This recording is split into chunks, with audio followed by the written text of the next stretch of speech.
Hello friends, this is Ryan Hicks of TaughtToProfit.com. Today I want to talk to you about the one rule to guarantee your success in business and life and everything you do.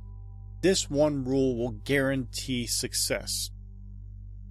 Now this rule doesn't preclude you actually doing things, doing the activities that lead to success, but those activities being done with this rule in mind will bring success.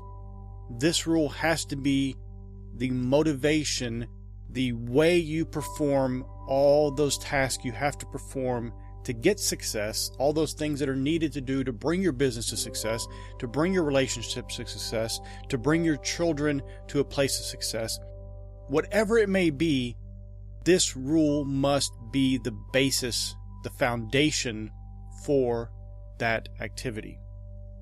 Otherwise, it will end up in failure. Or it'll end up in what is perceived as success, but you'll be miserable and unhappy in that perceived success. And it's very simply this. Jesus said in Matthew 7:12, "Therefore all things whatsoever ye would that men should do to you, do ye even so to them, for this is the law and the prophets." My friends, the golden rule, as this is called, do unto others as you would have them do unto you, is the way to live your life. You want to be successful. Look at the businesses that are successful at this point. Right now, Amazon is one of the largest companies in the world, and look at their approach to the customer. It is to make sure the customer is happy. And truly, even though they don't have that in rule form, this is what they're following. The way they'd want to be treated as a customer is the way they treat their customers. They treat their customers well, exceptional, which is one of the reasons why they're doing so well. It's not just the low prices. People know if they buy from Amazon and there's an issue, it's going to be fixed. It's going to be made right. And they don't always know that going with some third-party seller that they never dealt with. But they know Amazon is going to take care of them. It's going to be the best experience it could be. And if it's not, Amazon will fix it. Because Amazon's going to do unto them the way they'd want to be treated themselves. And my friends, that is the way you get to success in business. I was talking with someone over the weekend. We were talking about businesses, and his business in particular, he had a business and he was charging considerable amounts of money to high net worth people. And every year he would raise his rate and they wouldn't even flinch. They'd keep paying more and more because he always went out of his way to provide the best possible service. If the customer wasn't happy, he made sure everything was done to make sure they were happy. He was legitimately trying to make sure that everything was done, that they were getting the best they could possibly get. And when you do that, this is a secret here. The customer doesn't care about price at that point. The customers who are focused on price only are not the customers you want. In all my business dealings over the years, the customers that have been the biggest problems, had the most complaints, and I'm not talking about legitimate complaints like you send a product and it gets damaged in the shipping or it didn't arrive. I'm talking about just all kinds of nonsense complaints, have been customers who paid the least, had the least invested in the product, tended to be the biggest problems. The 80-20 rule, that 20% of complainers, and it wasn't even that much, is really a lot less, who have needless complaints, just wanting to get a discount or wanting to get something for free, was almost always the small little purchases. And when you're focused on the bottom percentage of people who are battling over price concerns only, your business is completely set up wrong.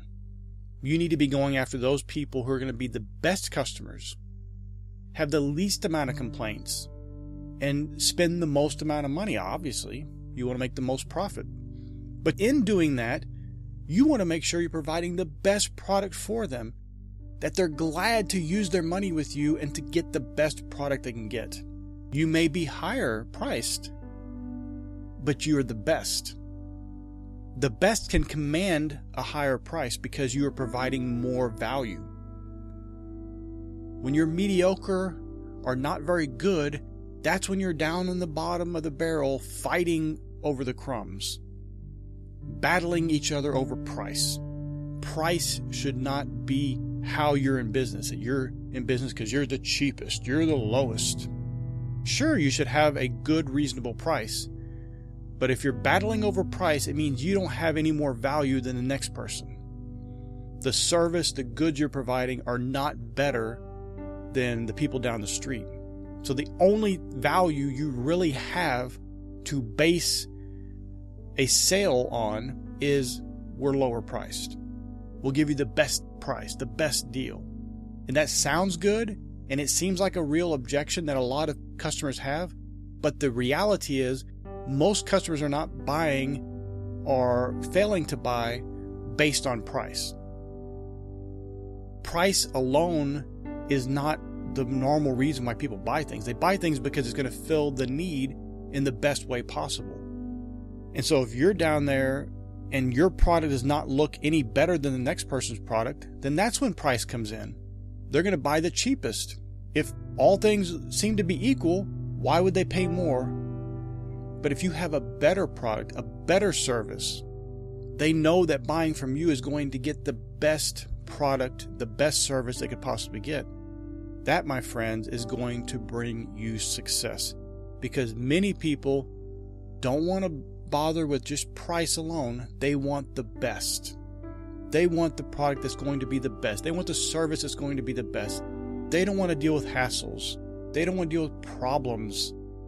They just want the best. And when you provide that, you can command the best price for you as a business owner, because people aren't concerned about the price. It just isn't the real concern. The real reason people mention price in relation to your products or your service is because you haven't proven to them the value of your products or service. So they don't see its value, and why not buy the least costly product, the least costly service? Because you haven't proven that yours is any better, that yours has the extra value to command the higher price. And I'm not telling you just to raise prices and everything and be the highest. You could be lowest too, but you need to have value there. And when you're doing things to your customers, you're treating them the way you'd want to be treated. You're handling customer service the way you'd want to be treated. Because just providing a good product and sending it out or delivering it, a good service, but there's any problems and then you don't provide good service, that many times is what settles a person's mind on whether they're going to do business with you again. How a problem is handled. I've seen people that get in fights. You can go to eBay and check the feedback from some sellers, and they are fighting and criticizing, calling their customers idiots and morons and liars and cheats and all these things over a $10 product. Instead of just saying, I'm so sorry that product didn't work. I'm so sorry that it didn't fulfill your need. Let me give you a refund. Let me give you a replacement. Whatever the customer may want to make experience the best it could possibly be. Instead, they're fighting and getting mad and arguing over $10 over the most trivial things and losing other customers, because other customers see that and they think, I don't want to do business with this person. They're not going to have my best in mind. They only have their little bit of money in mind. Look how they respond to a $10 problem. How are they going to respond to a $100 problem? That's not the kind of person you need to be. You need to be the kind of person that is legitimately trying to provide the best for your customer. Now, it's interesting because Jesus said this, but even before Jesus, this was a common quote among the Jews. Hillel said this, whatsoever is hateful to thee, that do not thou to thy neighbor. This is the whole law. The rest is only interpretation. Now go and learn. Now, what's interesting there is that Jesus gave the positive version of it. Hillel said, whatsoever is hateful to thee, don't do it to your neighbor. So if something's bad, don't do that to your neighbor then. And Jesus gave a positive version of this Jewish tradition of whatsoever things you would, the good things you would people do to you, you want them to do this to you, that's what you should be doing to people. Both apply, both say the same basic thing, of just treating people the way you'd want to be treated. You don't do the bad things you wouldn't want done to you. You do the good things you would want done to you.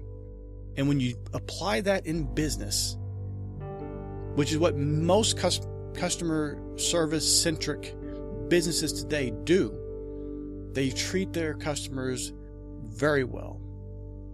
And they grow as a result from it. See, the mentality that you're losing by providing good customer service, that person on eBay arguing with their customer over a $10 product, instead of providing good customer service and keeping that customer, maybe getting more sales from that customer or getting good word of mouth. I'll give you an example. I had a customer that had a problem with something. They bought it, they didn't like it. I apologized profusely, gave them a replacement, and they later, over the years, bought tens of thousands of dollars of products based on that little $77 product. But they wouldn't have bought more had I handled that poorly and said, well, you just didn't like it. That sounds like it's up to you. It's buyer's remorse and this and that. No. I made it right. And they were satisfied and they realized this is a place that cares about them and wants to make things the best they could possibly be. And if something doesn't work out, which happens sometimes, people understand this.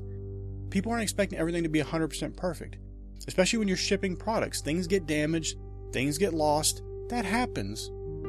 The customer wants to know that you're legitimately trying to do the best. Especially if they don't know you, if they never purchased from you before. They may think you're trying to rip them off. If the product doesn't arrive or gets damaged, well, I don't know what they're doing. Maybe they're trying to scam me because they don't know you. But when they see how you handle that problem, that you go out of your way to make it right, you're truly trying to do unto them as you would have done unto you. You can win a customer for life, and they'll tell other people. They'll become your biggest fans and tell other people about this company is great. I had this issue. They resolved it quickly. Or if there's no problems, but they just see you go out of your way to get the product to them faster, get the service completed faster, to do the best you could possibly do. Everything is done best with your company, with your product, with your service. That also will win people over. And this isn't done to manipulate. This is done because this is truly from your heart. You want to provide the best. You want to do the best for your customer. You want to provide the best. And the best will also work for you because it will command the best price, the best customers. That eBayer fighting with the customer over a $10 product is not getting the best customers, but they're also not the best seller. They're getting the customers that they kind of draw into themselves because they're providing the least amount, the bare minimum. And then if there's any issue, they don't do unto them as they would have done unto themselves. They fight, they argue, they cling to the little bit of money instead of doing what's right for their customer. My friends, if you will do this one thing, make this your motto, write this down somewhere and consider this every day when you're providing your goods, your services for your customers, that all things whatsoever ye would that men should do to you, do ye even so to them. Do unto others as you would have them do unto you. It's that simple, my friends. That is the one rule that will guarantee your success. If your business is built upon that, obviously you have to continue to do the work and the investment and all that with your business. But that's the difference between a multi-billion-dollar business and a business that fails miserably and barely is getting by. My friends, I pray it's been a blessing for you. May God bless you richly.